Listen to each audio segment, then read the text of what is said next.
Hi, I'm Mike Pedersen with AskGolfTrainer.com, here to answer all your golf and fitness questions.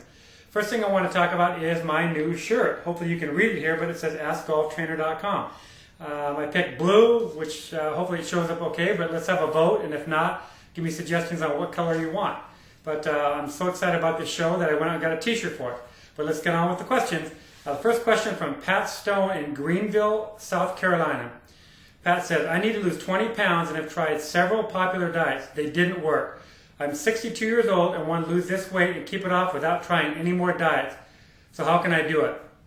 Well, Pat, first thing I'd like to say is, if diets work, there'd only be one. And I've said that a million times, but it's so true. There's a new diet born every day of the week. So you don't need a diet to lose weight. I'm a firm believer in common sense. Take a look at what you're eating before you put it in, because you are what you eat. So if you're eating a donut, put it on where you don't want to go, because that's where it's going to go. So common sense says you want to avoid high-fat foods. You also want to avoid high-sugar foods. What you want to make sure you're eating is quality proteins and quality carbohydrates. A good example of a protein would be a fish, turkey, tuna fish even, beans, anything like that, chicken. Those are all really good quality sources of protein, but just make sure that you don't bake those as far as deep frying them. Secondly, carbohydrates. There's good carbs and there's bad carbs. The bad carbs are obviously the high sugar carbs like I mentioned, donuts, potato chips, even certain kinds of rice like white rice, which is processed stripped rice. You want to avoid that if you can. Also, you want to make sure that when you eat carbohydrates fuel your body for energy. So you need energy more during the day. So I would strongly recommend having more of your carbohydrates, say breakfast and lunch, and then taper off on the carbohydrates at night, because you're really winding down. I wouldn't do that.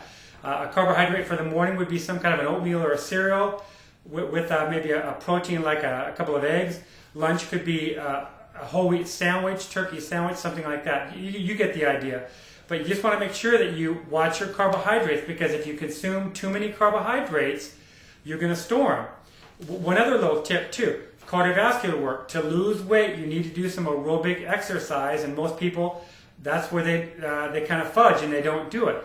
How much aerobic exercise? Well, it depends on how aggressive your goals are, but if you want to lose 20 pounds, let's say you want to lose 20 pounds forever, for long term, in the next, say, 2 months.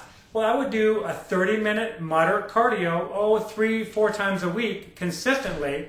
That'll help kind of burn that fat off, as well as good eating.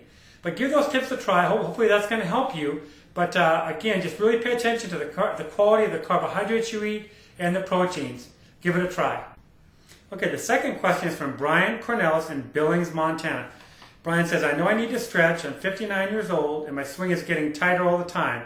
But I'm confused at what type of stretching to do to improve my golf swing and help me avoid golf-related injuries. Can you help me with this?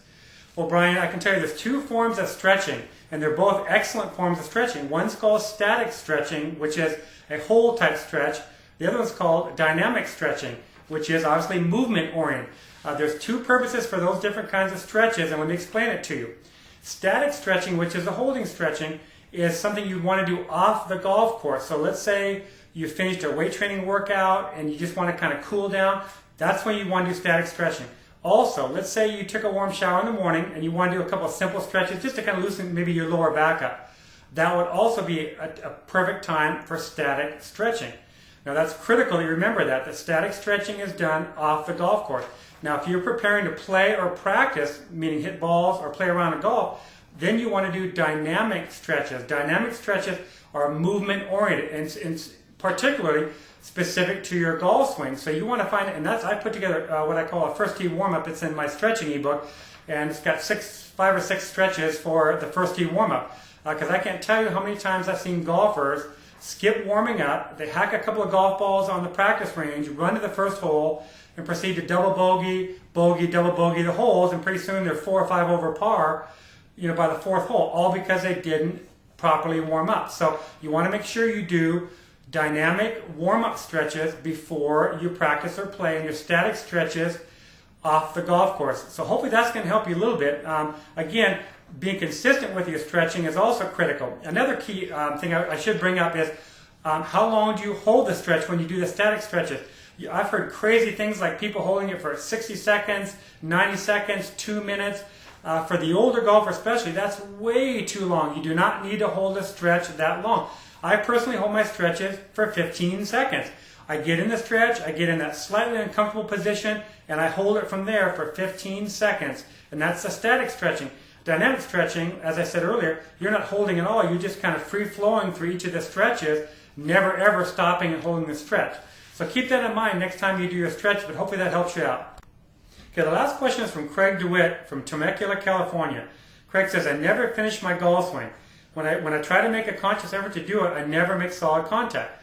What can I do to have a nice finish and make solid ball contact? Well, I can tell you now, Craig, what a lot of golfers do, and I see this in the gym a lot, I always see golfers working on their backswings, but I never see them work on their follow-through. There's two sides to every golf swing, the backswing side and the follow-through side.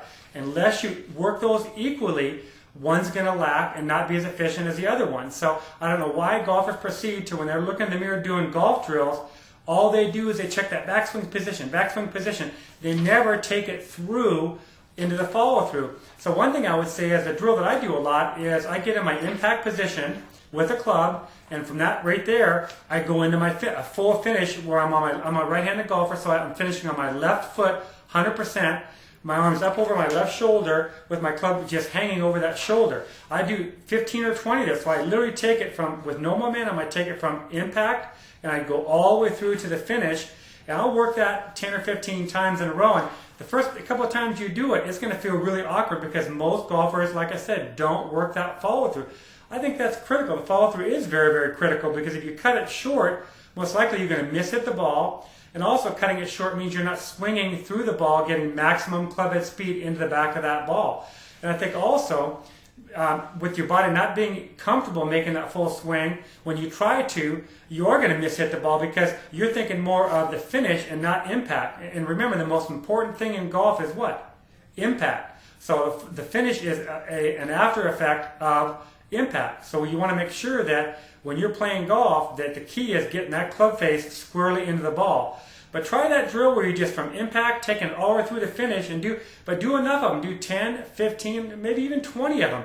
But you're going to find out, you're going to stretch muscles and kind of work muscles that you hadn't worked before. And the next time you go on the golf course, I think it's going to be a lot better for you. So hopefully these 3 questions, I answered the questions for you guys. And please hit the comment button below if you have any comments, or go up to AskGolfTrainer.com, the link above, and ask your questions, because I really do want to help you guys play better golf. Until next time, hit them long and straight.